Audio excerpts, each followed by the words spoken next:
இங்க பாரு, இதுதான் நீ, இதுதான் வாடி. நல்லா பாத்துக்க.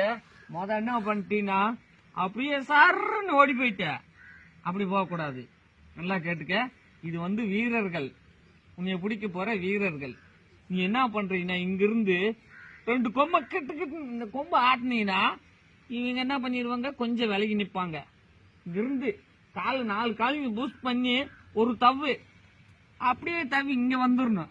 இங்க வர்றப்ப இங்கே நீ நடந்து வந்தீங்கன்னா பிடிச்சிருவாங்க. அதுதான் கூடாது. இங்கிருந்து தவி இங்க வந்தீங்கன்னா சுத்தி வருவாங்க. நீ இப்படி சுத்தி வர்றாங்களா, அப்ப என்ன பண்றீங்கன்னா அவங்க யாரும் குத்தாத, காயப்படுத்தாத, சும்மா பிடிச்சி அரட்டு உன் பக்கத்துலயே வரமாட்டாங்க. நான் இங்கதான் இருப்பேன், உனக்கு நேரம் ஆப்போசிட் முன்னாடி தான் இருப்பேன். ஒரு 5 நிமிஷம் போராச்சு ரவுண்டுக்கு விடு, விட்டுட்டாலே அப்படியே என்கிட்ட வந்துரு. அப்படியே உன்னை கூட்டிட்டு இடையில ஒரு பாதை வச்சிருப்பாங்க. இங்க பாடுறா, அந்த பாதையில நம்ம இப்படிக்கா போயிடுவோம். உன்னை இப்படியே விட்டேன்னா இங்க அங்க ஏற்கனவே ஏகப்பட்ட பேர் இருப்பாங்க. அவங்க கூட போற சண்டை போடுவேன். உன்னை நான் பிரிச்சு கொண்டு வர்றதுக்கு எனக்கு சிரமமா இருக்கும். ஏன்னா அந்த அளவுக்கு அன்னைங்கிட்ட எனர்ஜி இல்லை. அதனால இங்கிருந்தே நம்ம இப்படியே வீடுக்கு வந்துருவோம். ஏன்னா கார் கொடுக்குறாங்களோ கட்டில் கொடுக்குறாங்களோ அது அப்படிக்கா